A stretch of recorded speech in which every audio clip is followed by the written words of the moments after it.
You know, I think if there's any anime that could be made into a good live action film, it would be Attack on Titan. Sadly, the one that we got just really isn't that fantastic. Welcome to the Anime Show. I have another guy with me. We're talking about the Attack on Titan live action movie.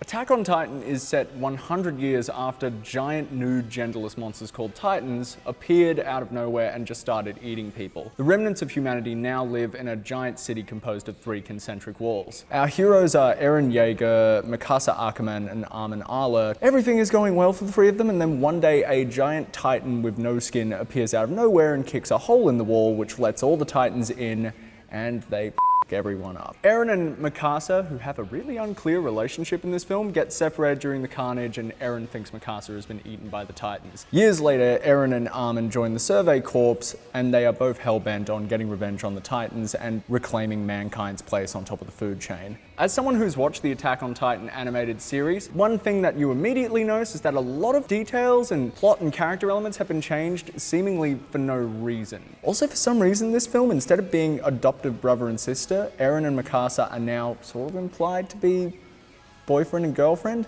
I don't know, just to make that relationship a little more weird. I can understand if they changed a lot of these details for pacing reasons, but I don't think it's fixed the pacing at all. Yeah, the pacing was probably the weirdest thing for me. From the start, it's really quick and fun, and they're in some marketplace, and then they have a really exciting first fight with the Titans, and then straight after the first fight, there's kind of nothing. One thing that they changed, which really bugged me, is that in the series, Eren wants to kill the Titans because he sees his mum get eaten by them, and it's an extremely powerful scene. I feel by taking that away from Eren, like he lacks that visceral hatred of the Titans. See, I disagree, because I didn't know that in the anime he lost his mum. So in the film, when Mikasa, or you think Mikasa dies at the start, I was actually, like, his love for Mikasa was enough for me to think that's why he wants revenge on the Titans. I didn't like how they changed Mikasa's character. Like in the anime, she's badass and stoic, and she's still, I don't know, she's more bitter and apathetic in the film, but still, like, the performance by the actress just wasn't that great. She, like, kind of fell flat. My issue is probably that she wasn't in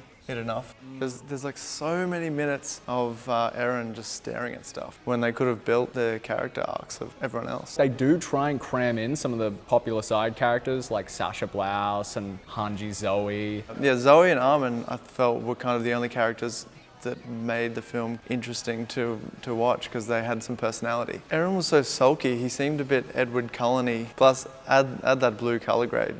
He could be a vampire. There are so many scenes where, like, it's either brown, grey or blue, and it was just so uninteresting to look at. I guess let's talk about the omnidirectional fight scenes, because they were good, but a lot of the omnidirectional shots, aside from like 1 or 2 quick wide shots, were often like quite choppy and close up. Not knowing what they look like in the anime, I was just excited that they were finally moving and using those things that they'd talked about for the last hour. I will give this movie one thing: the Titans were excellent. They were so scary in the show and in the comic, and they translated so well into real life, I thought. Like, they were freaky. I thought they were really cool in that when they go to eat a human and their face like splits up. That was awesome. In terms of CGI definition, a lot of the time I felt like their skin didn't have enough quality, like enough texture.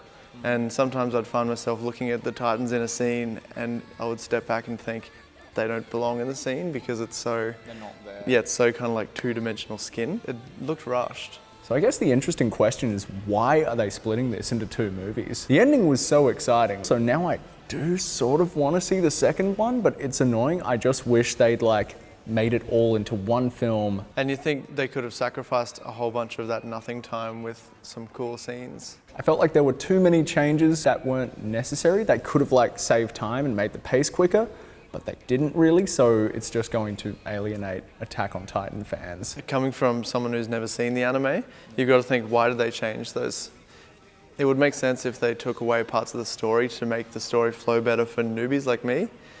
But the fact that they changed the interesting parts out of the anime and then didn't add other interesting parts, that makes no sense. So I guess, in summary, what I really liked were the Titans. They were really scary and well realized, and the omnidirectional fight scenes in the later half of the film were really exhilarating. The end fight scene was really exciting, but I think I agree with you, it just took too long to pan out, and it was not a good enough payoff. From no prior experience of the anime, I would give it 2.5. Ridiculous jetpack, blade, slingshots. That's generous. I'd probably only give it 2, if only for like that last 20 minutes. The last 20 minutes was great. I wish the whole movie was that.